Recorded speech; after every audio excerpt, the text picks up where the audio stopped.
Subhanalladzi asra bi 'abdihi lailan. Kula terangno saking mulai asbabun nuzul ya. Rata-rata ulama itu berpendapat bahwa asal mula Isra itu sebagai hiburan ya. Hiburan dari Tuhan ya, Allah nyukani pelipur larang gini ku saat Nabi ngalami dua kesusahan ya. Itu periode Mekah itu periode tersulit Nabi karena beliau itu sudah minoritas ya, kaum minoritas kecil miskin, terus pendukungnya tidak ada. Satu-satunya yang menggaransi, yang menjamin Nabi tidak dibunuh itu karena beliau dilindungi oleh sinten pamanipun, gini sinten Abu Thalib. Dan termasuk lagi secara kasta sosial ekonomi beliau tinggi karena punya istri yang saudagar kaya, gini ku Sayyidah Khadijah. Tapi ternyata orang yang selama ini benar-benar di belakang Nabi, baik secara materi maupun moral, sing entek-entekan berjuang, ternyata wafat. Khadijah Abu Thalib wafat. Terus dikenal tahun itu tahun Amul Husni, tahun kesusahan. Sudah gitu niki sing termasuk ilmiah nggih, ilmiah. Sudah gitu secara ilmiah psikologis kejiwaan Nabi terguncang. Niki rungokno tenan nggih, niki ngaji nggih. Terguncang itu karena secara mitos nggih, keyakinane tiyang Arab niku pun kadung kedikte embek keyakinan yang ditanamkan ulama-ulama Yahudi dan Nasrani. Nggih, kula baleni malih nggih. Kafir Mekah itu orang-orang bodoh, orang-orang enggak terpelajar. Mereka itu punya satu mitos, satu keyakinan yang ditanamkan oleh tokoh-tokoh intelektual Yahudi maupun Nasrani.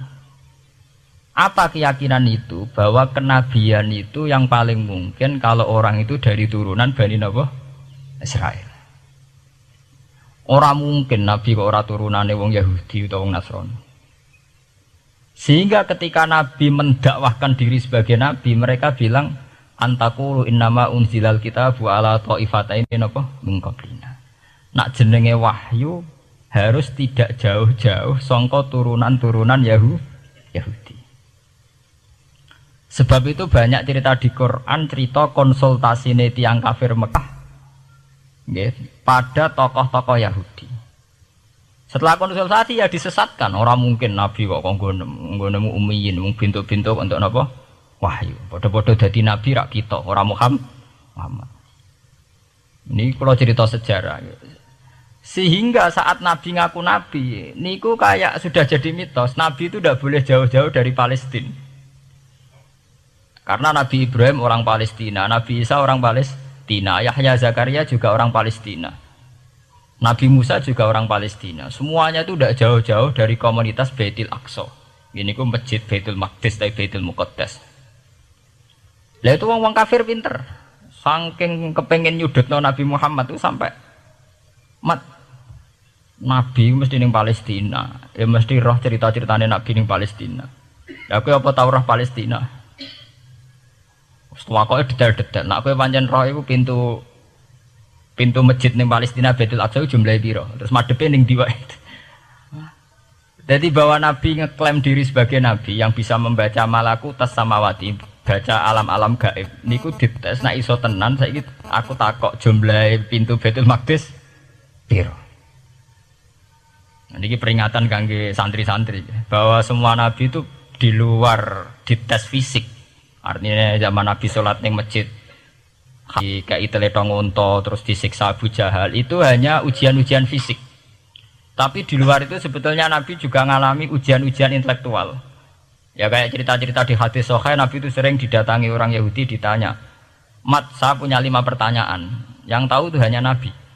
Kalau kamu bisa jawab ya Nabi, kalau enggak ya tidak Nabi." Termasuk takokane, apa pertama yang dimakan ahli jannah saat masuk surga? Takok aneh-aneh. Terus kenapa anak itu kok kadang mirip bapaknya, mirip ibunya? So takok aneh-aneh. Dan itu berlanjut terus sampai Nabi di periode Madinah. Nah sebab itu Nabi itu secara intelektual itu diasah Tuhan lewat proses Isra. Di mana Nabi saat itu secara fasih bisa menjawab jumlah pintu Masjid Aqsa sekian.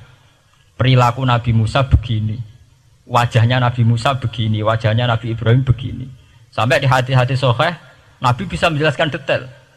Nabi Musa itu rambutnya kayak ini, wajahnya kayak ini, ada mutiwal. Itu detail sekali Nabi. Sebab itu di sini diterangkan oleh Imam Suyuti, peristiwa Isra adalah peristiwa di mana Nabi berjumpa para sinten Nabi. Itu asal usulnya kenapa? Karena sudah kayak menjadi mitos, Nabi itu tidak boleh jauh-jauh dari tradisi Yahudi, tradisi Palestina. Paham ben sampean roh asal usulnya. Tapi kemudian asal usul itu sebetulnya hanya sementara, hanya permainan politik. Mau sampean ben roh sejarah, permainan politik, manipulasi politik. Sebetulnya Nabi itu ya tidak jauh-jauh dari beliau adalah keturunan Israel. Israel itu bukan menunjuk sebuah negara loh, sampean pun salah paham. Israel dalam bahasa Quran itu menunjuk auladi Yakub. Israel menjadi negara kan baru kemarin setelah diberi kemerdekaan Inggris, paham ya? Israel sebagai negara kan baru apa? Kemarin. Sehingga istilah Israel di Quran maupun di hadis adalah menunjuk auladi Yakub. So intinya di antara anak Nabi Yakub ono jenenge Yahuda. Yahuda di turunan-turunan itu mimbani Yahuda niku diarani bani napa? Israel. Ternyata setelah dirunut Nabi Muhammad itu tidak beda jauh dengan keluarga Israel. Karena Nabi adalah turunannya Nabi sinten Ibrahim. Nabi Ibrahim niku gada putra kalih sing gada turunan gini ku Ishak kalian Ismail. Ismail kalian Nabi Ibrahim disalap teng Mekah. Gini ku sing disebut Quran inni askantu min dzurriyyati biwatin ghairi dzi sar'in inda baitikal muharram. Terus saking Nabi Ismail nurun-nurun ngantos Sayyid Adnan. Ya, mulane nak teng berjanji disebut wa adnanu bila bin intadzabil ulumin nasabiyah ila dzabihi Ismail nisbatuhu wa muntama. Secara teori ilmu nasab Sayyid Adnan jelas-jelas wa adnanu bila bin intadzabil ulumin nasabiyah ila dzabihi Ismail nisbatuhu wa muntama. Tapi yang menjadi masalah, yaitu tadi saya sudah bilang, seakan-akan Nabi Muhammad itu orang yang benar-benar berbeda dari dinasti itu, dari keturunan itu. Karena orang Yahudi, orang kafir Mekah di kepentingan menggagalkan kenabian Muhammad, sehingga dilecehno Muhammad bin Abi Kabsah. Oh Muhammad yang cilik di rumah tukangan wedes. Jadi, gue nak seneng kiai kan. Inna akramakum indawi atqakum. Cek Ben Karlan, cek Karmin pokoknya takwa ya kia. Ya, itu enak lagi gedeng kiai iku kan. Anake Karlan kok kakean tingkah. Lah dhisik wong Mekah ya ngoten niku. Jadi nak muni Muhammad bin Abdullah bin Abdul Muthalib cek terhormat. Mereka adalah orang-orang bangsawan di seputar Quraisy. Nabi itu kastane Quraisy. Jadi kalau Muhammad bin Abdullah bin Abdul Muthalib cek ketok terhormat. Wong kafir pinter nang istilahna ora Muhammad bin Abdullah. Muhammad bin Abi Kabsah, mereka cilik Nabi tahu dirumat, cara kene ya Karlan yang penjara desa. Mulane Nabi tahu angon wedhus, mereka tahu de bapak angkat sing tukang napa? Wedhus. Lah wong Mekah pinter, dididik wong Yahudi. Nek istilahna aja Muhammad bin Abdullah bin Abdul Muthalib, iku cek kekerenan, terlalu napa? Keren. Jadi Muhammad bin Ibnu Abi Kabsah. Di wong nak seneng Pak Harto kan Soeharto jenderal besar. Nek sing gedeng wong kemusuk kan repot. Oh, terus nyebut desa asli ini asal nak seneng bupati ya jadi bupati orang nomor 1 di Bojonegoro nak gedeng golekno asal usule. Sing ngoten mun sunatullah mulai riyen sampai kiamat ya. Sunatullah lihati qad khalas napa? Mengqabl. Walanta jidali sunnatil lain napa? Tabdila. Ya akan begitu. Nah sehingga peristiwa Isra itu satu peristiwa rohani ya. Selain peristiwa rohani nanti akan diwajibkan sholat, juga ada peristiwa intelektual, ada pengajaran intelektual bahwa semua nabi itu harus punya tradisi yang sama, punya karakter yang sama. Jika nabi dalam proses Isra itu dipertemukan dengan Nabi Ibrahim, Nabi Musa, nabi-nabi yang lain. Dan diskusi di situ juga ada diskusi-diskusi. Paham ya? Niki penting ya, penting kalau terangaken karena kalau tanpa tradisi yang berkelanjutan ya, sing disebut tenggene thariqah jenenge as-sanad al-mu'tabar, sanad sing mu'tabar utawi nak tenggene pondok-pondok kitab disebut sanad sing muttasil. Ini nanti semua tradisi kenabian akan melenceng. Kalau melenceng itu ngeri. Karena setiap orang dia mesti gada subjektivitas sendiri, punya versinya sendiri. Sehingga semua nabi harus model istilah politik itu punya platform yang sama, punya karakter yang sama, punya model yang apa? Sama. Nah, sebab itu secara intelektual Nabi Muhammad itu dikenalkan oleh karakter para nabi-nabi dulu. Nggak detail. Satu Quran 30 juz. Andai kan sampai hafal Quran. Sampai ngurunut sejarah, coba. Kita ini kan kadung dibentuk. Artinya kita ini ya alhamdulillah sudah kadung kebentuk, tahu sejarah para nabi. Tapi asal usulnya kita tahu lewat kitab yang namanya Al-Quran. Supaya apa? Nabi Muhammad itu dibimbing bahwa Quran atau ajaran beliau benar-benar musaddiqal lima baina yadeh, benar-benar selaras dengan ajaran sebelumnya. Mulai ajaran yang bersifat samawi sampai hal-hal yang basariyah, yang menyangkut tabiah apa? Basariyah. Kalau contohnya ngeten, misalnya begini. Nabi Muhammad disejarahkan Nabi Ibrahim, beliau punya problem. Problem itu berupa punya bapak atau paman yang tidak Islam. Bahkan nak neng ceritane kiai-kiai desa dari Nabi Ibrahim cilike kon adol patung. Terus didol meniki patung, ya ora manfaati ra mudarati, mbok tuku ya karepem ora napa karepem. Mbok ana sanate mbok ora, pokoke cerita itu populer. Disejarahkan begitu. Sehingga Nabi Muhammad tahu, oh ternyata yang punya problem ngadepi keluarga itu tidak saya tok. Dulu Nabi Ibrahim juga punya problem ngadepi keluarga. Aku tak lumayan terima paman, Pak Lek, Pak De, Abu Jahal sinten? Nabi Ibrahim malah bapaknya. Dah gitu.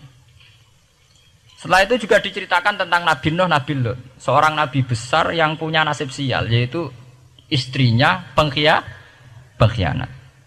Mereka jadi kiai di bojo judes itu tidak masalah, mulai terima kiai di bojo judes biasa. Ya itu tadi Nabi Nuh, Nabi Lut itu lebih ngeri ketimbang itu di bojo apa? Bukan kebenaran.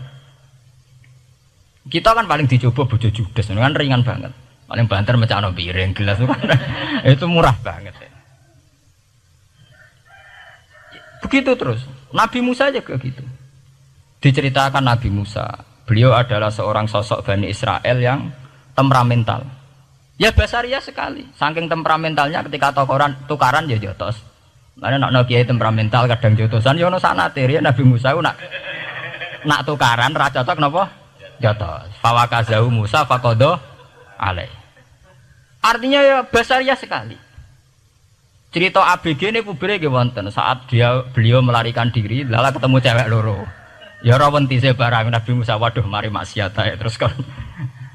Wadek aja mlaku ning ngarepku. Nah kena angin aku roh sikile mari nafsu. Aku nabi kok nafsu barang kan ra pantes. Nah ngono ke mlaku guriku. Ya basaria sekali itu sampai detail.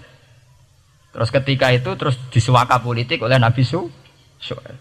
Sehingga menjadi tradisi bahwa semua nabi akan mengalami problem dengan kaumnya, kemudian disuaka politik oleh komunitas yang berbeda, yaitu komunitas Syuaib itu di luar pemerintahan Fir'aun.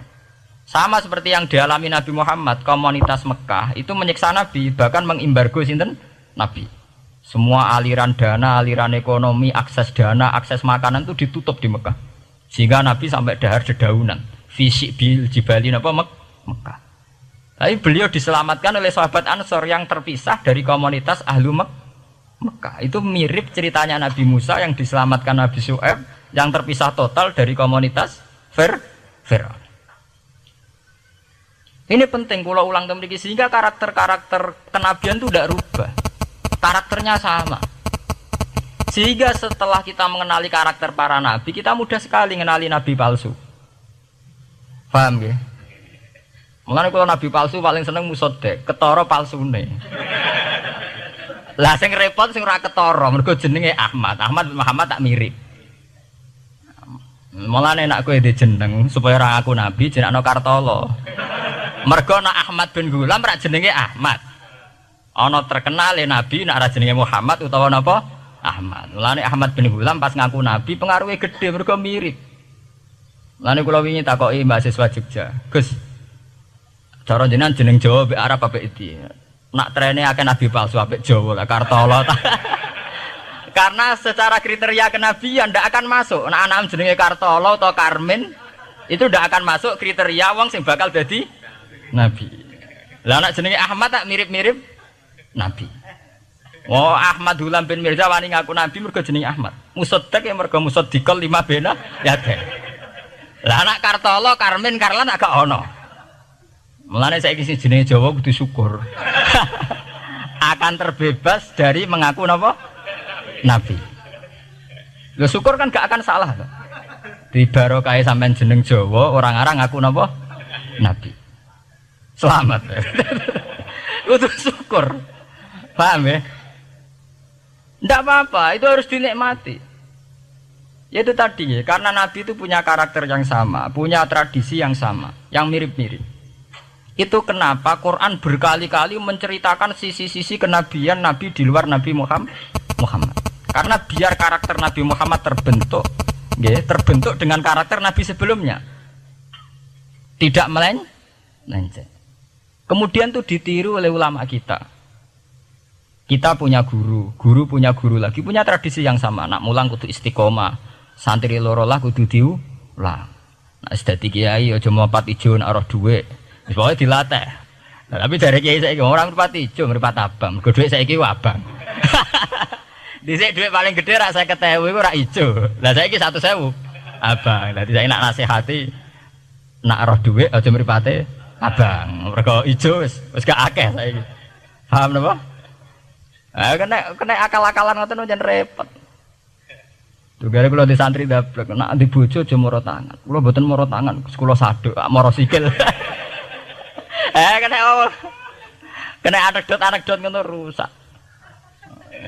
Adu-adu ning bojone. Bojone loro, bareng bojone nguwak. Kowe jare rabi Pak ning njaba, bojone jare loro fitnah.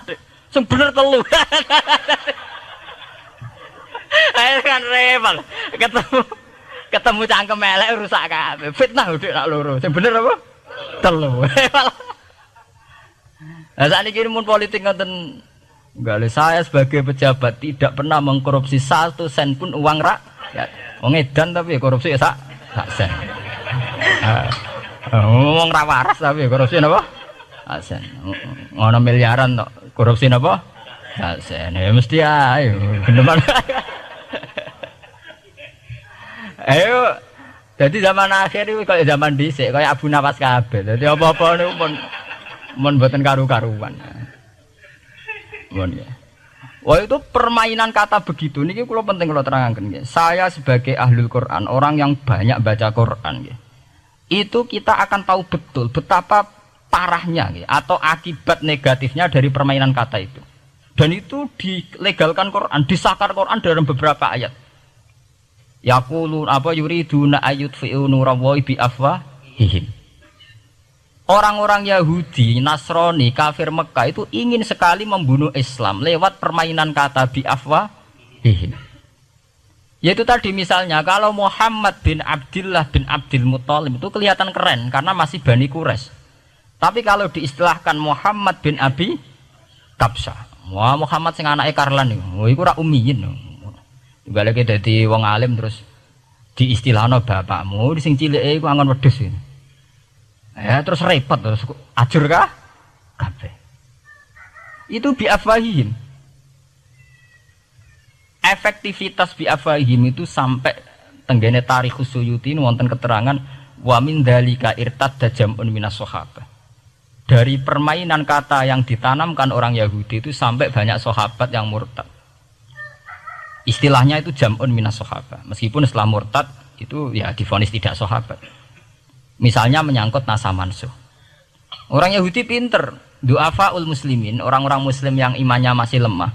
Delok le nabimu, wong kok pelin-pelane ngono. Dhisik Ka'bah madhep Baitul Maqdis. Iku wis bener iku, mergo kiblate Nabi Musa. Nabi-nabi dhisik kiblate Baitul Maqdis. Nah saiki gara-gara dekne kangen keluargane manjen dekne cak Mekah, saiki kangen Mekah.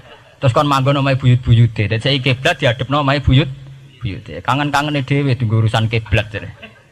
Jadi pas Nabi itu masih di Medina. 16 bulan Nabi salate madhep Baitul Maqdis. Suatu saat tok wahyu falanu walliyana kiblatan tarduha. Fawalli wajhaka satral Masjidil Haram. Sakniki kan madhep teng Mekah. Sajane iki normal saja. Artinya normal ya normal. Tapi orang Yahudi memanipulasi bahwa itu fakta bahwa Muhammad itu memimpin agama dengan cara tradisinya sendiri. Mergo dekne kangen keluargane ra iso muleh. Terus salat madhep daerahe dhewe. Nggo pelipur lar. Jare sahabat sing duafal muslimin diangen-angen ya iya. Nah niki kula peringatan tentang santri-santri ya. Sebab itu kalau sampean jadi kiai itu santri harus punya wawasan intelektual yang luas. Semenjak itu Quran mewahyukan secara nalar sejarah. Ya niku sing disebut ayat inna awwala baiti wudi'a lin-nasi lalladzi bi Bakkata mubaraka wa hudal lil alamin fihi ayatum bayyinatum maqamun apa Ibrahim. Akhirnya Nabi Muhammad nantang ning tokoh-tokoh Yahudi. Apa salahnya saya punya dua kiblat? Baitul Maqdis adalah kiblatul anbiya karena dulu Nabi Musa di situ, Nabi Isa di situ. Sekarang saya menghadap ke kiblat yang lain karena itu kiblatul Ibrahim dan dia lebih senior. Lebih apa? Senior. Sebelum ada Baitul Maqdis itu sudah ada Mekah. Mekah lebih senior, lebih tua. Terus disebut fihi ayatum bayyinatum maqamun apa? Ibrahim. Nabi Musa, Isa adalah periode setelah Ibrahim. Sebab itu akhirnya semenjak perdebatan itu orang Islam bangga. Makanya sampean kalau ngaji hadis-hadis sahabat itu bangga. Ana mimman shalla ilal qiblaten, nggih. Ana mimman shalla ilal qiblaten. Aku termasuk sahabat yang menangi dua kiblat. Mergo zaman madhep Baitul Maqdis ya kiblatul anbiya, madhep Mekah nggih kiblatul anbiya. Artinya apa? Perdebatan ini dimenangkan oleh Nabi Muhammad bukan karena mitos atau kultus atau taklid buta, tapi memang secara sejarah kiblat tertua adalah Mekah. Ini disebut inna awala baiti wudi'a lin-nasi lalladzi napa bi Bakkata mubaraka wa hudalil alamin fihi ayatum bayyinatum maqamun apa Ibrahim. Artinya Quran tidak pakai teori mitos. Pokoknya Nabi ini saiki aku ya terserah aku, itu tidak begitu. Paham ya? Tapi diterangkan secara kesejarahan bahwa asal usul Mekah jadi kiblat itu rasional sekali. Bukan karena Nabi orang Mekah mboten, memang dulu-dulunya Nabi Ibrahim berkiblat di situ. Jika Quran jawab inna awwala baiti wudi'a lin-nasi lalladzi bi Bakkata mubaraka wa hudal lil alamin. Terus kula bolak-balik masalah Isra ya. Niku masalah-masalah yang selain pelipur lara itu ada petualangan intelektual, petualangan ilmiah, di mana Nabi Muhammad diperkenalkan oleh Allah, ya, diperkenalkan watak para nabi, pilihan hidup para nabi, bahkan tradisi-tradisi para nabi. Sehingga mangke teng hadis sahih wonten keterangan saat Nabi nyancang atau menambatkan khimar atau buruk itu ya di batu yang dulu dipakai para nabi untuk nyancang nopo khimar. Jadi tradisi itu dimulai dari barang-barang sepele. Carane nyancang buruk we nabi mirip sama dengan nabi-nabi yang apa? Dulu. Terus memulainya Mi'raj juga sama dengan nabi-nabi dulu. Bon niku sing secara ilmiah tarikhiyah. Sakniki sing menyangkut akidah firqah fil Islam. Nah niki kula terangno. Menurut ahli sunnah, orang yang mengingkari Isra itu kafir. Ya kafir, karena dzukira fil Quran. Isra itu dzukira fil Quran. Makanya tadi saya jarang sekali pakai bahasa Mi'raj. Ya, tapi nak teng Indonesia kadung menang merjep peristiwa Isra dan apa? Mi'raj. Pokoknya bahasa kadung salah, kadung menangan ya menangan. Kadung istilah Isra dan apa? Mi'raj. Sebetulnya yang disepakati ulama itu hanya Isra. Artinya yang memungkiri Isra itu kafir karena dzikra fil Quran. Lah kemudian Mi'raj menurut keyakinan ahli sunnah itu terjadi. Setelah terjadi itu masalahnya biruhi wa jasadihi jami'an ma'an atau biruhi faqat. Nah, kemudian menjadi firqah-firqah yang macam-macam.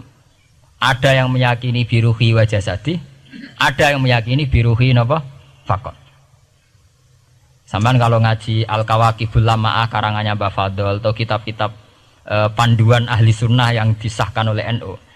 NU dulu pas musyawarah besar di Jemang yang dipakai panduan itu dulu yang disahkan itu Al-Kawakibul Lama'ah yang dikarang Mbah Fadl. Itu memang kita termasuk ngikuti yang biruhi wajah seti. Tapi sebetulnya dalam kelompok yang biruhi fakot itu ada orang keren di dalam dunia ilmiah. Ini termasuk Aisyah meyakini biruhi fakot. Ya, tapi itu sudah masalah-masalah kemudian berkembang menjadi di luar masalah firqah, terus menjadi masalah said, masalah pengetahuan. Kalau masalah pengetahuan tentu kita ini terus masalah kan, artinya masalah itu. Kalau iman diukur dengan akal ya kadang tidak sambung. Wah itu mohal, orang dengan kecepatan sekian pasti hancur. Dan agama ukur akal terus ya repot.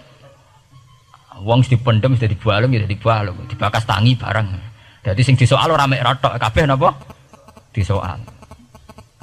Manjen masalah manusia itu masalah-masalah sing ya begitu. Oke. Mpun niku mboten penting. Nah, itu terus kemudian menjadi firqah. Terus kemudian ada hadis-hadis yang menerangkan proses Nabi dialek dengan para nabi. Kayak ketemu Nabi Musa, Nabi Ibrahim, terus Nabi Idris, Nabi Isa, Nabi Musa. Itu terus diterangkan di hadis-hadis sahih.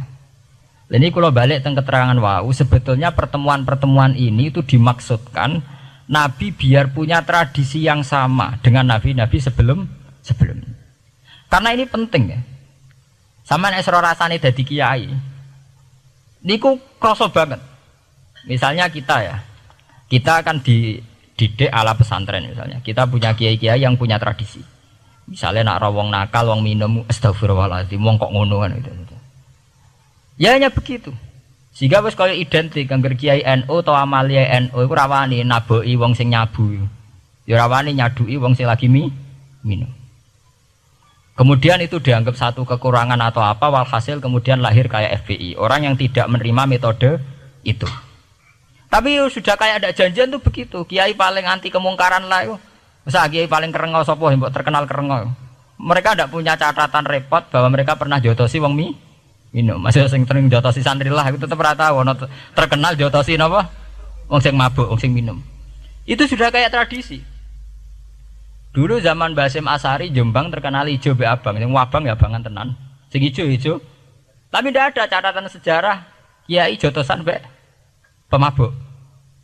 Ya memang kayak kita sudah punya tradisi nak roh kemungkaran itu menang kalah itu lewat proses bil hikmati wal mau'izatil hasanah. Kita ini kayak punya tradisi nak roh kemungkaran milih model Nabi wa mahdi qaumi fa innahum la ya'lam. Itu ya kayak ada janjian begitu. Meskipun kita sebagai orang alim ya tahu nahi mungkar itu wajib. Nahi mungkar itu begini-begini, tapi ya praktek kita tidak pernah begitu. Ya, kalau di Timur Tengah kebalikan. Mana ada terima karuan wong nakal. Podo soleh beda aliran halal dibunuh.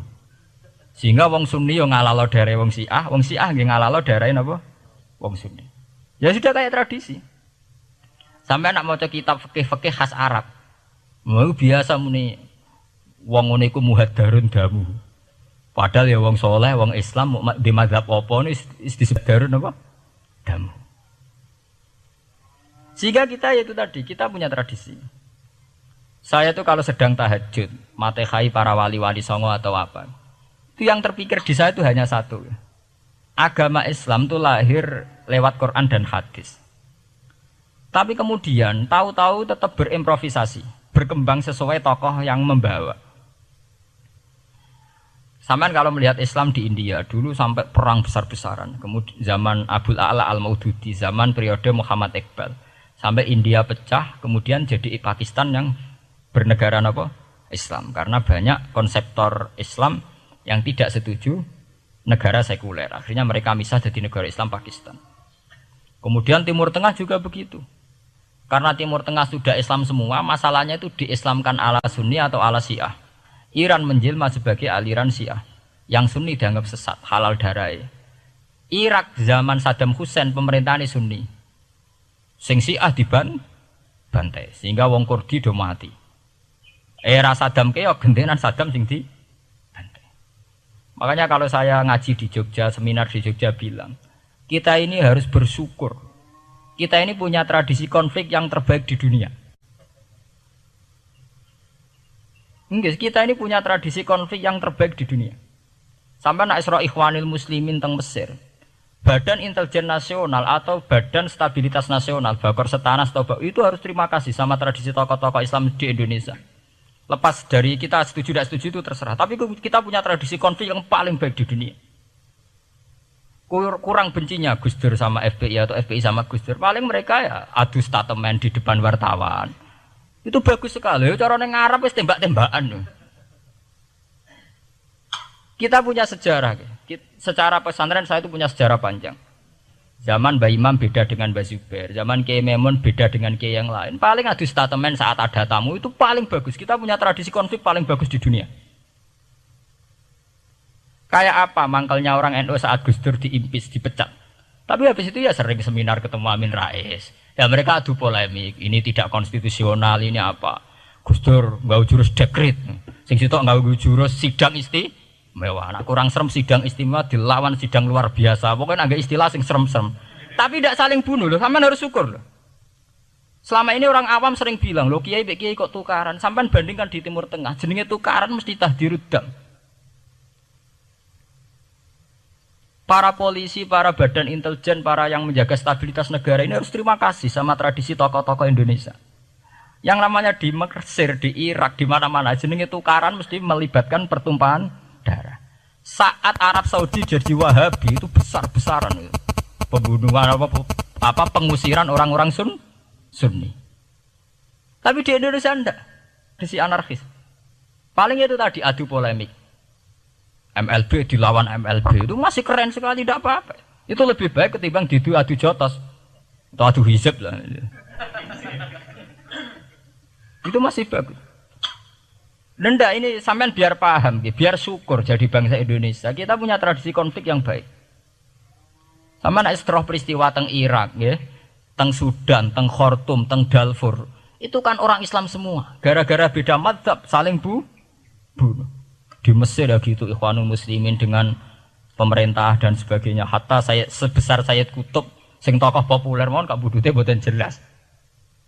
Di Indonesia bagus sekali. Kita menangi zaman secara sejarah, kita menangi bedanya dulu Ahmad Hasan dengan tokoh-tokoh NU. Kulo nu menangi secara sejarah sering baca. Terus zaman anyar-anyarane NU asas tunggal, bedanya Gus Dur dengan Kiai As'ad. Sak mangke bedane PKB dua versi. Mereka menyelesaikan secara beradab. Lewat pengadilan, kok pengadilan kalah lewat MA, beradab sekali. Kita harus bersyukur.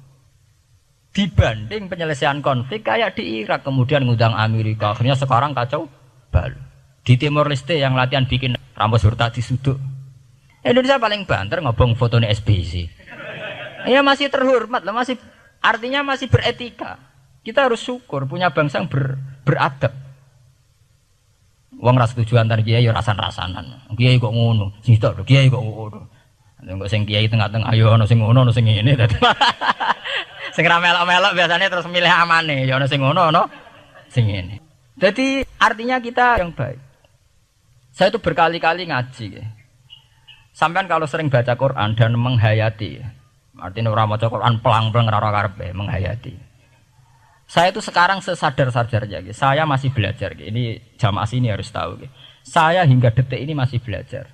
Entah itu lewat belajar baca Jalalain atau belajar merenung maupun belajar lewat yang lain. Quran itu dulu ya sering nyebut begitu itu saya tidak paham. Sekarang itu saya paham, tambah paham. Misalnya di juz 4 ada istilah ikhwanan. Orang mukmin disuruh ingat peristiwa-peristiwa yang dulu saling kuntum a'daan fa'allafa baina qulubikum fa asbahtum bi ni'matihi napa ikhwanan. Dulu kamu bermusuh-musuhan yaitu antara kelompok Aus dan Khazraj. Gara-gara barokatul Islam sekarang kamu menjadi ikhwana, menjadi bersaudara. Sampean kalau melihat TV merunut konflik di Irak, sering ada bom bunuh diri, itu kan ada asal usulnya. Memang sekarang orang menimpakan kesalahan itu pada pasukan multinasional yang dipimpin Amerika dan Inggris. Tapi sebetulnya ada usul-usulnya. Sampai Amerika bisa masuk karena orang Irak tidak ikhwanan. Tidak apa? Yaitu ada Syiah, ada Sunni, mereka saling menikam, saling bunuh. Sehingga karena ada ikhwanan ini pihak ketiga masuk, yaitu tentara multinasional.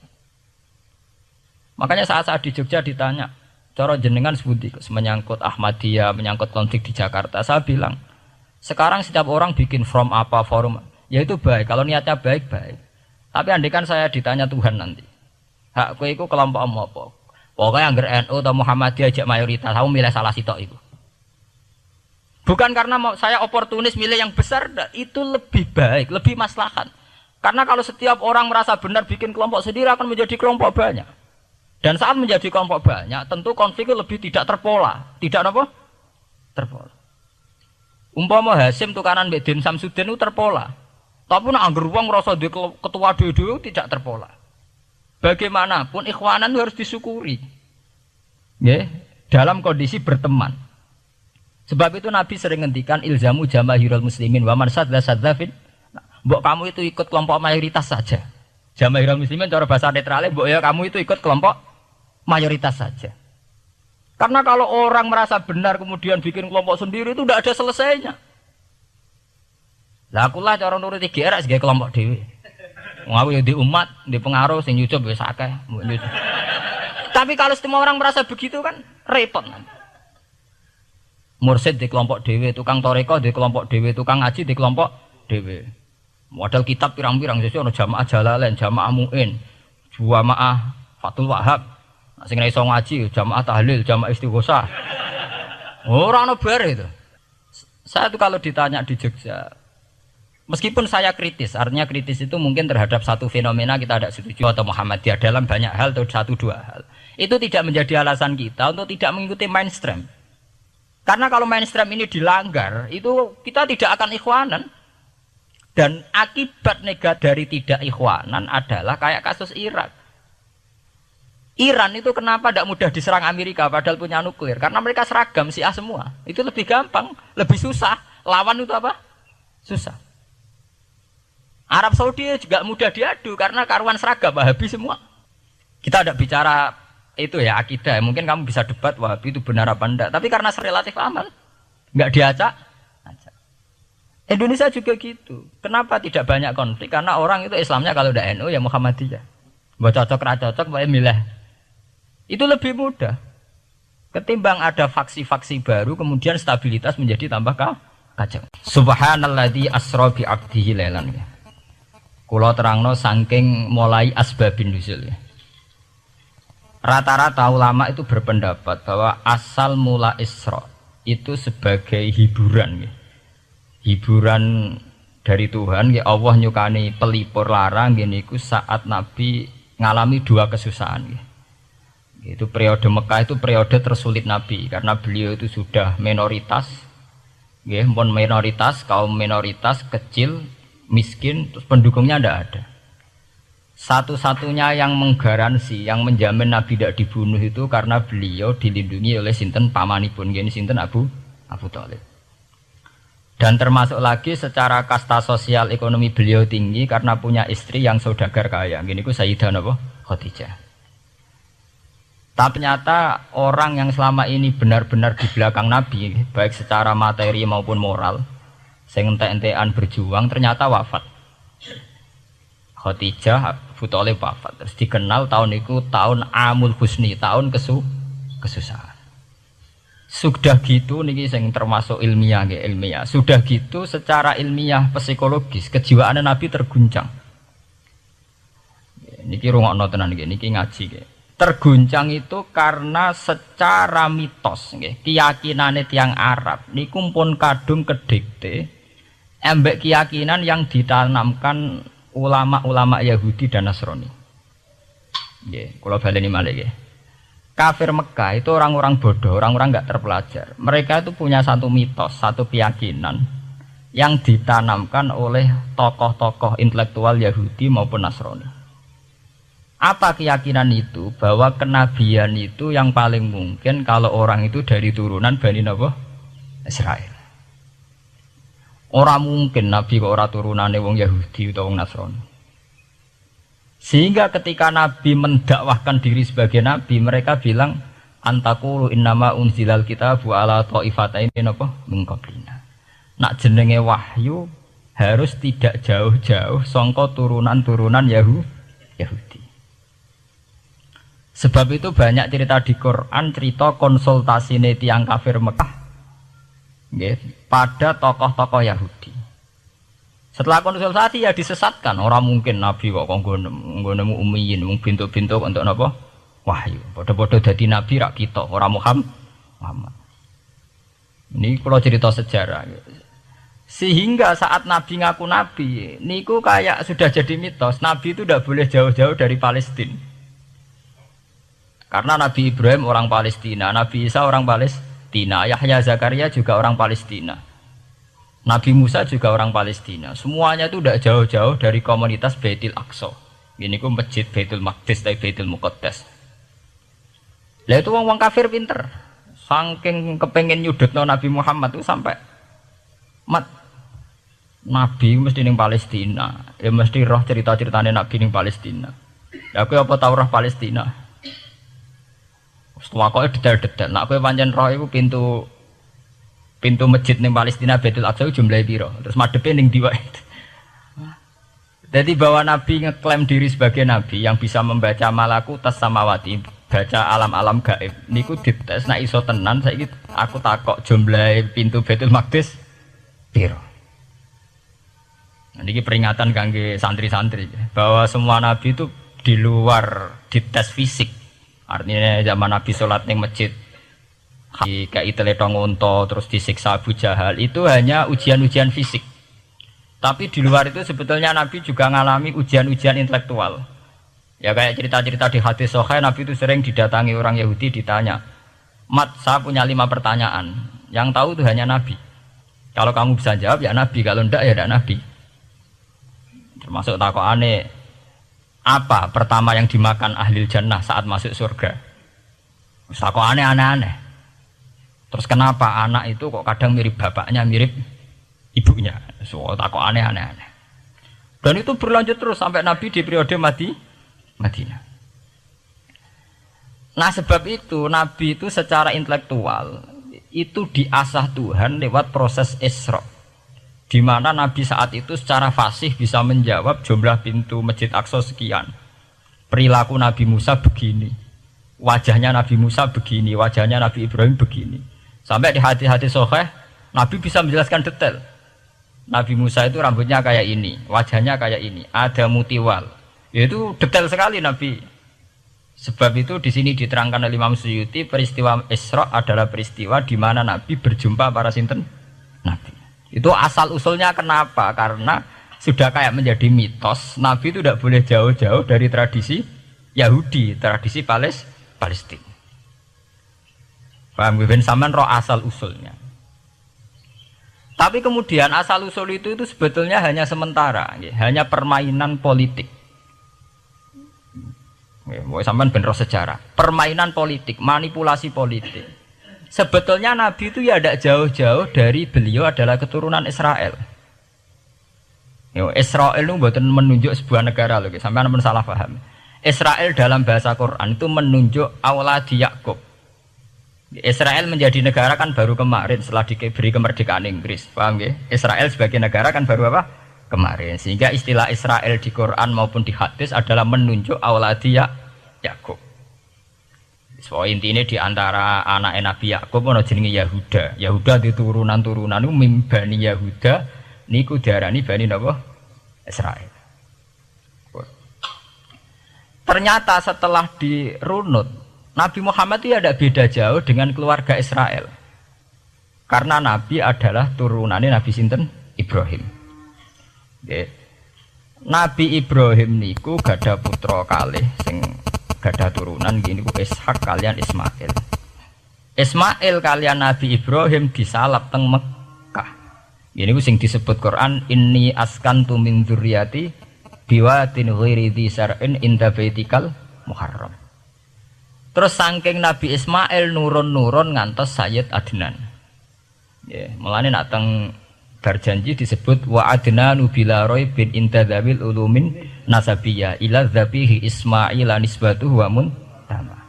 Secara teori ilmu nasab Sayyid Adnan jelas-jelas wa adnanu bila raibin intadzawil ulumin nasabiyah ila dzabihi Ismail nisbatuhu wa muntama.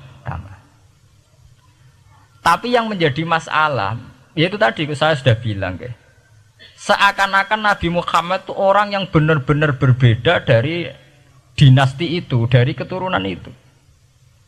Karena orang Yahudi, orang kafir Mekah di kepentingan menggagalkan kenabian Muhammad. Sehingga dilecehno Muhammad bin Abi Kabsah. Oh Muhammad sing cilik di rumah tukang angan wedhus. Jadi kowe nak seneng kiai kan inna akramakum indawi atqakum. Cek ben Karlan, cek Karmin pokoke takwa ya kiai. Tapi nak lagi gedeng kiai iku kan anake Karlan kok kakean tingkah. Lah dhisik wong Mekah ya ngoten niku. Jadi nak muni Muhammad bin Abdullah bin Abdul Muthalib cek terhormat. Mereka adalah orang-orang bangsawan di seputarku Quraisy. Nabi itu kastane Quraisy. Jadi kalau Muhammad bin Abdullah bin Abdul Muthalib ku cek ketok terhormat. Wong kafir pinter nang istilahna ora Muhammad bin Abdullah. Muhammad bin Abi Kapsah. Mergo cilike Nabi tau dirumat cara kene ya Karlan ning penjara desa. Mulane Nabi tau angon wedhus mergo tau de bapak angkat sing tukang napa? Wedhus. Lah wong Mekah pinter dididik wong Yahudi. Kena istilahnya aja Muhammad bin Abdullah bin Abdul Muthalib itu cek kekerenan terlalu apa? Keren. Jadi Muhammad bin Ibnu Abi Kapsah. Jadi wong nak seneng Pak Harto kan Soeharto jenderal besar. Nek sing gedhe wong kemusuk kan repot ya. Oh, terus nyebut desa asli ini asal kena seneng bupati ya jadi bupati orang nomor 1 di Bojonegoro. Nak gedeng golekno asal usule. Sing ngoten mun sunnatullah mulai riyen sampai kiamat ya. Sunnatullah ilati qad khalas napa? Min qabl. Walan tajdali sunnatillah napa? Tabdila. Ya akan begitu. Nah sehingga peristiwa Isra itu satu peristiwa rohani ya. Selain peristiwa rohani nanti akan diwajibkan sholat, juga ada peristiwa intelektual, ada pengajaran intelektual bahwa semua nabi itu harus punya tradisi yang sama, punya karakter yang sama. Jika Nabi dalam proses Isra itu dipertemukan dengan Nabi Ibrahim, Nabi Musa, nabi-nabi yang lain. Dan diskusi di situ juga ada diskusi-diskusi. Paham ya? Niki penting ya, penting kalau terangkan karena kalau tanpa tradisi yang berkelanjutan ya, sing disebut tenggene thariqah jenenge as-sanad al-mu'tabar, sanad sing mu'tabar utawi nak tenggene pondok-pondok kitab disebut sanad sing muttasil. Ini nanti semua tradisi kenabian akan melenceng. Kalau melenceng itu ngeri. Karena setiap orang dia mesti ada subjektivitas sendiri, punya versinya sendiri. Sehingga semua nabi harus model istilah politik itu punya platform yang sama, punya karakter yang sama, punya model yang apa? Sama. Nah, sebab itu secara intelektual Nabi Muhammad itu dikenalkan oleh karakter para nabi-nabi dulu. Nggak detail. Satu Quran 30 juz. Andai kan sampai hafal Quran. Sampai ngurunut sejarahnya coba. Kita ini kan kadung dibentuk. Artinya kita ini ya alhamdulillah sudah kadung kebentuk, tahu sejarah para nabi. Tapi asal usulnya kita tahu lewat kitab yang namanya Al-Quran. Supaya apa? Nabi Muhammad itu dibimbing bahwa Quran atau ajaran beliau benar-benar musaddiqal lima baina yadeh, benar-benar selaras dengan ajaran sebelumnya. Mulai ajaran yang bersifat samawi sampai hal-hal yang basariyah yang menyangkut tabiah apa? Basariyah. Kalau contohnya ngeten, misalnya begini. Nabi Muhammad disejarahkan Nabi Ibrahim. Beliau punya problem. Problem itu berupa punya bapak atau paman yang tidak Islam. Bahkan nak ning ceritane kiai-kiai desa dari Nabi Ibrahim cilike kon adol patung.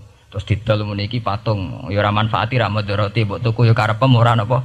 Karepem, bono sanate bu orang pokoknya cerita itu populer, disejarahkan begitu. Sehingga Nabi Muhammad tahu, oh ternyata yang punya problem ngadepi keluarga itu tidak saya tok. Dulu Nabi Ibrahim juga punya problem ngadepi keluarga. Aku tak lumayan terima paman, Pak Lek, Pak D, Abu Jahal, sinten?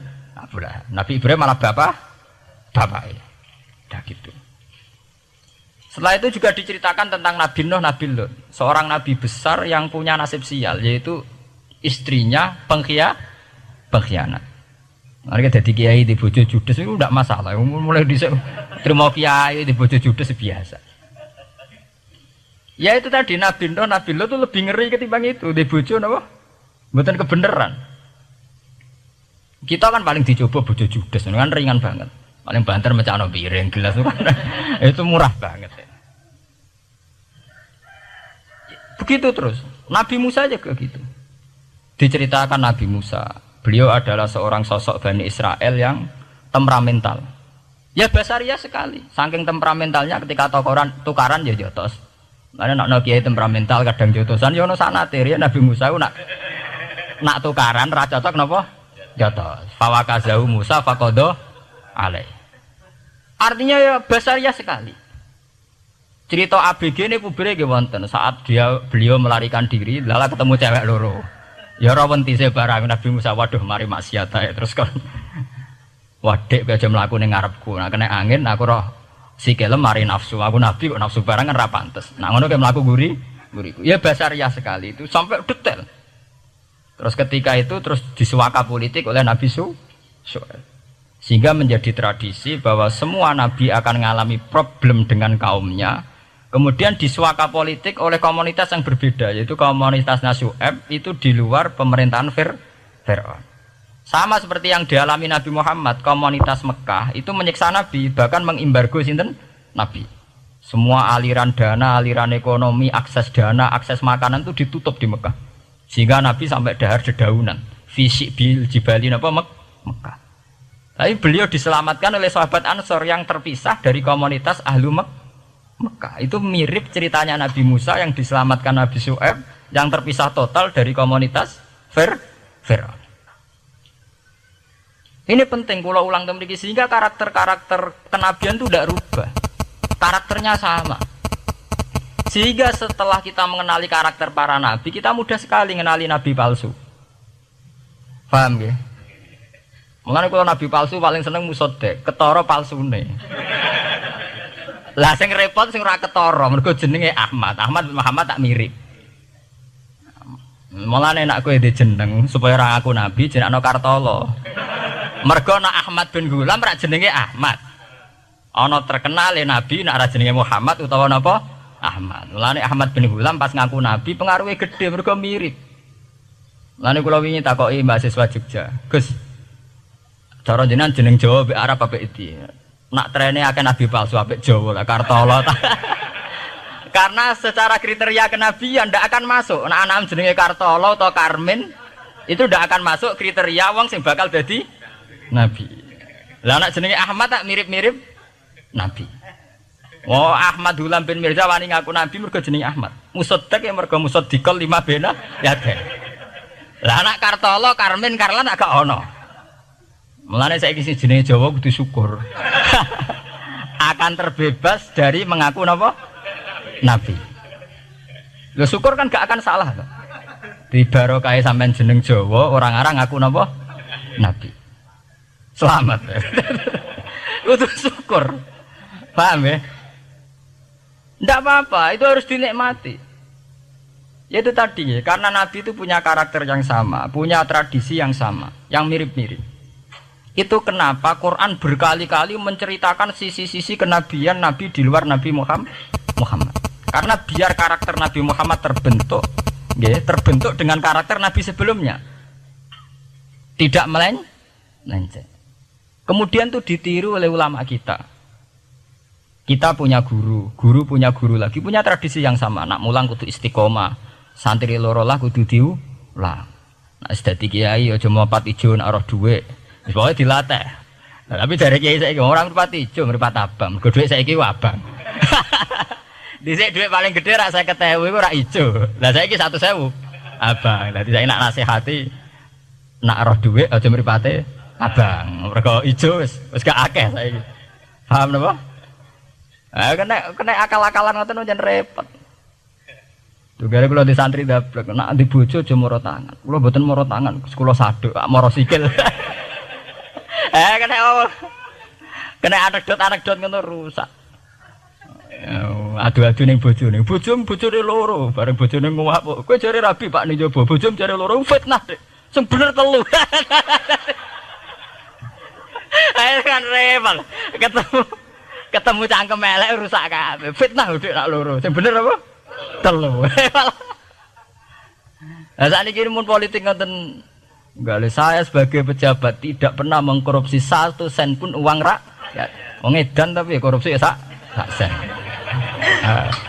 Wong ra waras tapi korupsi napa? Sak sen. Ngono miliaran tok. Korupsi napa? Sak sen. Ya mesti ayo. Beneran. Ayo, jadi zaman akhir itu kayak zaman dhisik, kayak Abu Nawas kabeh. Jadi apa-apa niku mun mboten karu-karuan. Mun ya. Wah itu permainan kata begitu niki kula penting kula terangaken nggih. Saya sebagai ahlul Quran, orang yang banyak baca Quran nggih. itu kita akan tahu betul betapa parahnya atau akibat negatifnya dari permainan kata itu. Dan itu dilegalkan Quran, disahkan Quran dalam beberapa ayat. Yaqulun yuriduna ayutfi'u nurallahi bi afwahihim. Orang-orang Yahudi, Nasrani, kafir Mekah itu ingin sekali membunuh Islam lewat permainan kata bi afwahihim. Yaitu tadi misalnya kalau Muhammad bin Abdullah bin Abdul Muthalib itu kelihatan keren karena masih Bani Quraisy. Tapi kalau diistilahkan Muhammad bin Abi Kabsah, wah Muhammad sing anake Karlan niku, iku ora ummiyin. Baleke dadi wong alim terus diistilahno bapakmu sing cilike iku angon wedhus. Ya terus repot terus ajur kah? Kabeh. Itu bi afwahihim.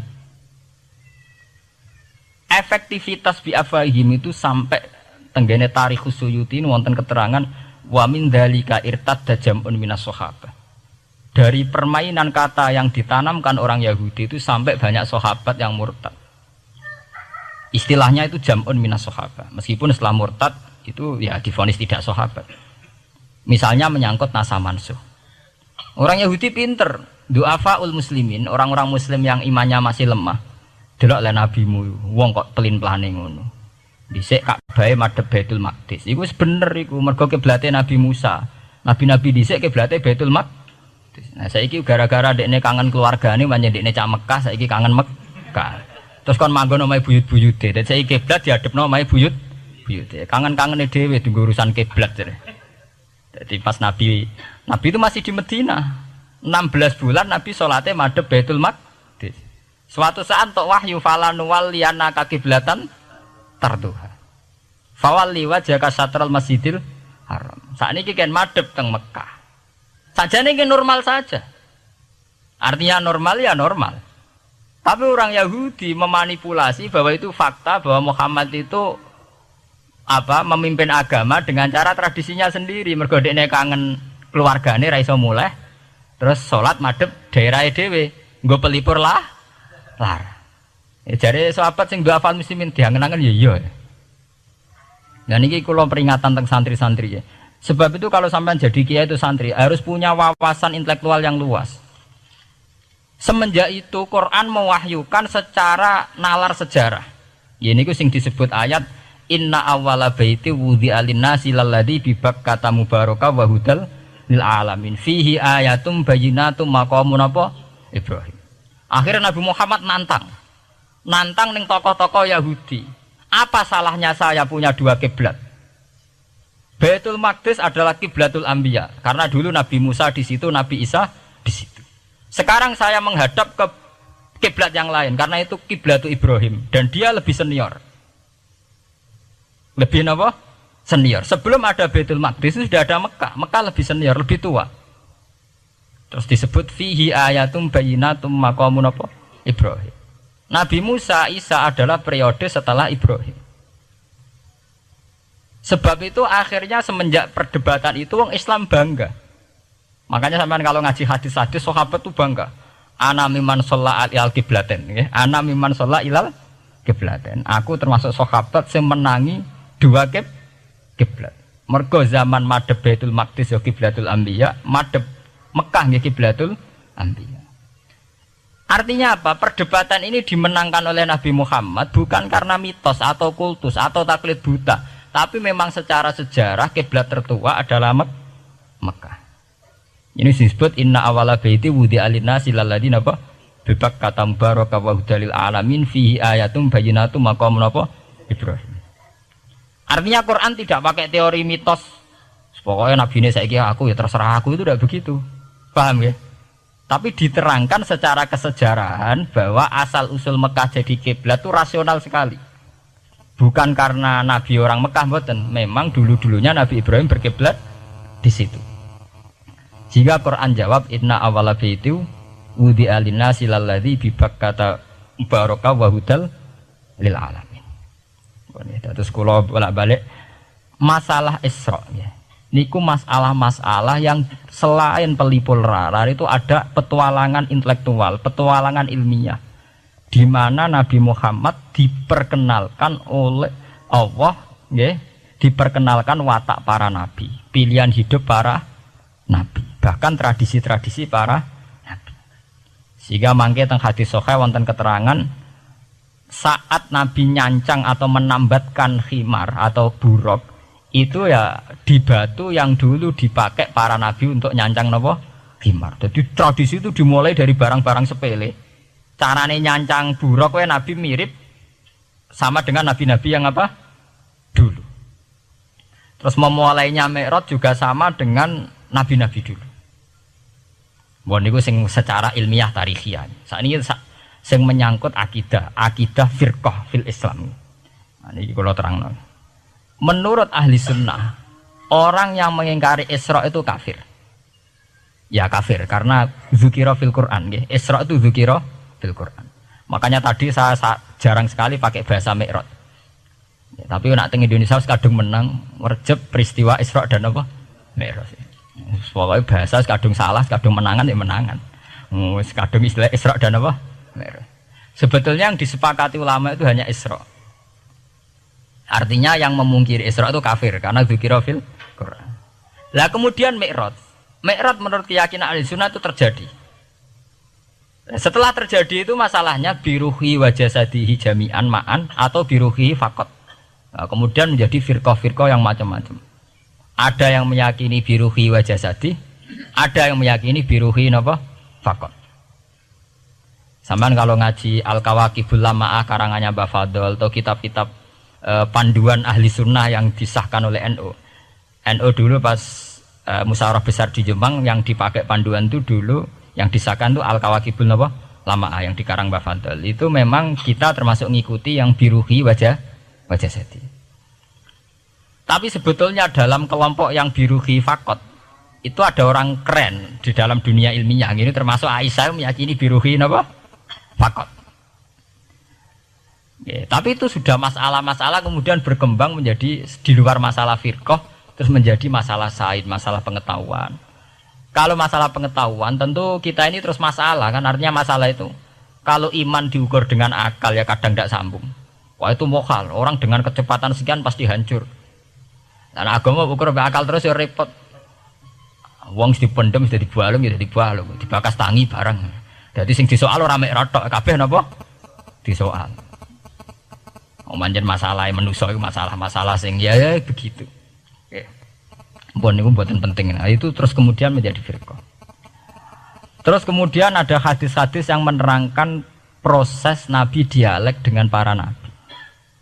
Kayak ketemu Nabi Musa, Nabi Ibrahim, terus Nabi Idris, Nabi Isa, Nabi Musa. Itu terus diterangkan di hadis-hadis sahih. Ini kalau balik tentang keterangan wau, sebetulnya pertemuan-pertemuan ini itu dimaksudkan Nabi biar punya tradisi yang sama dengan Nabi-Nabi sebelumnya. Karena ini penting ya. Sama esro rasane dadi kiai. Niku kroso banget. Misalnya kita akan dididik ala pesantren misalnya. Kita punya kiai-kiai yang punya tradisi. Misalnya nak rawong nakal, wong minum, astagfirullahaladzim, wong kok ngono kan gitu. Ya hanya begitu. Sehingga wis kaya identik angger kiai NU atau amalia NU iku rawani naboki wong sing nyabu. Ya rawani nyaduki wong sing lagi minum. Kemudian itu dianggap satu kekurangan atau apa, walhasil kemudian lahir kayak FPI, orang yang tidak menerima metode itu. Tapi sudah kayak ada janjian tuh begitu. Kiai paling anti kemungkaran lah itu. Masa kiai paling kerengau sapa mbok terkenal kerengau.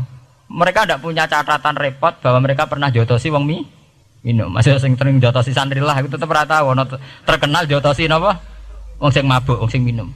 Itu sudah kayak tradisi. Dulu zaman Basim Asari Jombang terkenal ijo be abang, yang wabang ya abangan tenan. Sing ijo. Tapi tidak ada catatan sejarah kiai jotosan be pemabuk. Ya memang kayak kita sudah punya tradisi nak roh kemungkaran itu menang kalah itu lewat proses bil hikmati wal mau'izatil hasanah. Kita ini kayak punya tradisi nak roh kemungkaran milih model Nabi wa mahdi qaumi fa innahum la ya'lam. Itu ya kayak ada janjian begitu. Meskipun kita sebagai orang alim ya tahu nahi mungkar itu wajib. Nahi mungkar itu begini-begini, tapi ya praktek kita tidak pernah begitu. Kalau di Timur Tengah kebalikan. Mana ada terima karuan wong nakal. Podo soleh beda aliran halal dibunuh. Sehingga wong Sunni yo ngalalo daerah wong Syiah nggih ngalalo daerah napa? Wong Sunni. Ya sudah kayak tradisi. Sampai nak maca kitab fikih khas Arab. Mau biasa muni wong ngene iku muhaddarun damu. Padahal ya wong soleh, wong Islam di mazhab apa ini disebut darun apa? Damu. Sehingga kita itu tadi, kita punya tradisi. Saya tuh kalau sedang tahajud, matehai para wali-wali songo atau apa, itu yang terpikir di saya itu hanya satu. Agama Islam itu lahir lewat Quran dan hadis. Tapi kemudian tahu-tahu tetap berimprovisasi, berkembang sesuai tokoh yang membawa. Sampean kalau melihat Islam di India dulu sampai perang besar-besaran, kemudian zaman Abul A'la Al-Maududi, zaman periode Muhammad Iqbal, sampai India pecah, kemudian jadi Pakistan yang bernegara apa? Islam, karena banyak konseptor Islam yang tidak setuju negara sekuler. Akhirnya mereka misah jadi negara Islam Pakistan. Kemudian Timur Tengah juga begitu. Karena Timur Tengah sudah Islam semua, masalahnya itu diislamkan ala Sunni atau ala Syiah. Iran menjelma sebagai aliran Syiah. Yang Sunni dianggap sesat, halal darai. Irak zaman Saddam Hussein pemerintahan Sunni. Sing Syiah dibantai, sehingga wong Kurdi do mati. Era Saddam keok gentenan Saddam sing dibantai. Makanya kalau saya ngaji di Jogja, seminar di Jogja bilang, kita ini harus bersyukur. Kita ini punya tradisi konflik yang terbaik di dunia. Enggak, kita ini punya tradisi konflik yang terbaik di dunia. Sampai nak Isra Ikhwanil Muslimin teng Mesir, Badan Intelijen Nasional atau Badan Stabilitas Nasional, Bakor Setanas atau itu harus terima kasih sama tradisi tokoh-tokoh Islam di Indonesia. Lepas dari kita setuju tidak setuju itu terserah. Tapi kita punya tradisi konflik yang paling baik di dunia. Kurang bencinya Gus Dur sama FPI atau FPI sama Gus Dur. Paling mereka ya adu statement di depan wartawan. Itu bagus sekali. Cara nang Arab wis tembak-tembakan. Kita punya sejarah. Secara pesantren saya itu punya sejarah panjang. Zaman Mbah Imam beda dengan Mbah Zubair. Zaman Kiai Memun beda dengan Kiai yang lain. Paling adu statement saat ada tamu itu paling bagus. Kita punya tradisi konflik paling bagus di dunia. Kayak apa mangkalnya orang NU saat Gus Dur diimpis, dipecat. Tapi habis itu ya sering seminar ketemu Amin Rais. Ya mereka adu polemik, ini tidak konstitusional, ini apa. Gus Dur nggak jurus dekret. Sing sitok nggak jurus sidang istimewa. Nah, kurang serem sidang istimewa dilawan sidang luar biasa. Pokoknya agak istilah sing serem-serem. Tapi tidak saling bunuh loh, sampean harus syukur loh. Selama ini orang awam sering bilang, loh kiai kok tukaran. Sampean bandingkan di Timur Tengah, jenenge tukaran mesti tahdirudam. Para polisi, para badan intelijen, para yang menjaga stabilitas negara ini harus terima kasih sama tradisi tokoh-tokoh Indonesia. Yang namanya di Mesir, di Irak, di mana-mana jenenge tukaran mesti melibatkan pertumpahan darah. Saat Arab Saudi jadi Wahabi itu besar-besaran itu.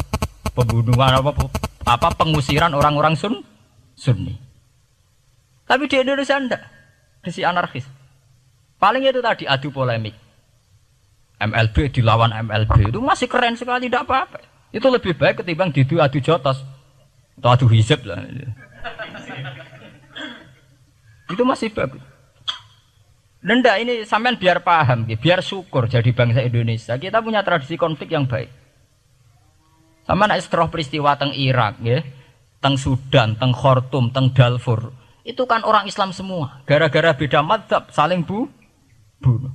Di Mesir ya gitu, Ikhwanul Muslimin dengan pemerintah dan sebagainya. Hatta saya sebesar Sayyid Qutb, sing tokoh populer mohon kak budutnya boten jelas.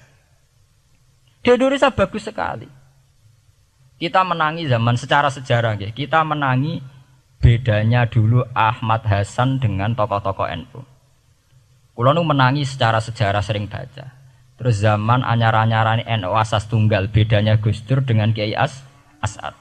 Sak mangke bedane PKB dua versi. Mereka menyelesaikan secara beradab.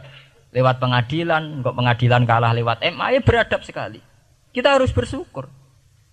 Dibanding penyelesaian konflik kayak di Irak, kemudian ngundang Amerika, akhirnya sekarang kacau balau. Di Timor Leste yang latihan bikin Ramos Hurtado disuduk. Indonesia paling banter ngobong fotonya SBC. Ya masih terhormat lah, masih artinya masih beretika. Kita harus syukur punya bangsa yang beradab. Wong ora setuju antar kiai ya rasan-rasanan. Kiai kok ngono, sing tok kiai kok ngono. Engko sing kiai tengah-tengah ayo ana sing ngono ana sing ngene dadi. Sing ra melok-melok biasanya terus milih amane, ya ana sing ngono ana sing ngene. Jadi artinya kita yang baik. Saya itu berkali-kali ngaji. Sampean kalau sering baca Quran dan menghayati, artinya orang maca Quran pelang-pelang ora karepe menghayati. Saya itu sekarang sesadar-sadarnya, saya masih belajar. Ini jamaah sini harus tahu. Saya hingga detik ini masih belajar. Entah itu lewat belajar baca Jalalain atau belajar merenung maupun belajar lewat yang lain. Quran itu dulu ya sering nyebut begitu itu saya tidak paham. Sekarang itu saya paham, tambah paham. Misalnya di juz 4 ada istilah ikhwanan. Orang mukmin disuruh ingat peristiwa-peristiwa yang dulu saling kuntum a'daan fa'allafa baina qulubikum fa asbahtum bi ni'matihi napa ikhwanan. Dulu kamu bermusuh-musuhan yaitu antara kelompok Aus dan Khazraj. Gara-gara barokatul Islam sekarang kamu menjadi ikhwanan. Menjadi bersaudara. Sampean kalau melihat TV merunut konflik di Irak, sering ada bom bunuh diri, itu kan ada asal usulnya. Memang sekarang orang menimpakan kesalahan itu pada pasukan multinasional yang dipimpin Amerika dan Inggris. Tapi sebetulnya ada usul-usulnya. Sampai Amerika bisa masuk karena orang Irak tidak ikhwanan. Tidak apa? Yaitu ada Syiah, ada Sunni, mereka saling menikam, saling bunuh. Sehingga karena ada ikhwanan ini pihak ketiga masuk, yaitu tentara multinasional. Makanya saat di Jogja ditanya, cara jenengan sebuti menyangkut Ahmadiyah, menyangkut konflik di Jakarta, saya bilang sekarang setiap orang bikin from apa forum, ya itu baik kalau niatnya baik. Tapi andaikan saya ditanya Tuhan nanti, hak kowe iku kelompok apa? Pokoknya angger NU atau Muhammadiyah ajak mayoritas, kamu milih salah sitok itu. Bukan karena saya oportunis milih yang besar, itu lebih baik, lebih maslahat. Karena kalau setiap orang merasa benar bikin kelompok sendiri akan menjadi kelompok banyak. Dan saat menjadi kelompok banyak, tentu konfliknya lebih tidak terpola. Tidak apa? Terpola. Umpama Hasim tukaran Mbak Din Samsudin itu terpola. Tapi nak angger wong ngrasa duwe ketua dhewe tidak terpola. Bagaimanapun ikhwanan harus disyukuri. Nggih, dalam kondisi berteman. Sebab itu Nabi sering ngendikan ilzamu jamaahirul muslimin wa man sadza sadzafin. Mbok kamu itu ikut kelompok mayoritas saja. Jamaahirul muslimin cara bahasa netralnya mbok ya kamu itu ikut kelompok mayoritas saja. Karena kalau orang merasa benar kemudian bikin kelompok sendiri itu tidak ada selesainya. Lah akulah cara nuruti GR sebagai kelompok dhewe. Wong aku ya di umat, di pengaruh sing nyucup wis akeh. Tapi kalau semua orang merasa begitu kan repot. Mursid di kelompok dhewe, tukang toreko di kelompok dhewe, tukang ngaji di kelompok dhewe. Modal kitab pirang-pirang sesuk ana jamaah Jalalain, jamaah Muin, jamaah Fathul Wahhab. Sing ora iso ngaji, jamaah tahlil, jamaah istighosah. Ora ono bar itu. Saya tuh kalau ditanya di Jogja, meskipun saya kritis, artinya kritis itu mungkin terhadap satu fenomena kita tidak setuju atau Muhammadiyah dalam banyak hal atau satu dua hal. Itu tidak menjadi alasan kita untuk tidak mengikuti mainstream. Karena kalau mainstream ini dilanggar, itu kita tidak akan ikhwanan. Dan akibat negatif dari tidak ikhwanan adalah kayak kasus Irak. Iran itu kenapa tidak mudah diserang Amerika padahal punya nuklir? Karena mereka seragam Syiah semua. Itu lebih gampang, lebih susah. Lawan itu apa? Susah. Arab Saudi juga mudah diadu karena karuan seragam Wahabi semua. Kita tidak bicara itu ya akidah. Mungkin kamu bisa debat Wahabi itu benar apa enggak. Tapi karena relatif aman, nggak diacak. Indonesia juga gitu. Kenapa tidak banyak konflik? Karena orang itu Islamnya kalau udah NU ya Muhammadiyah. Buat cocok ra cocok boleh milih. Itu lebih mudah. Ketimbang ada faksi-faksi baru kemudian stabilitas menjadi tambah kacau.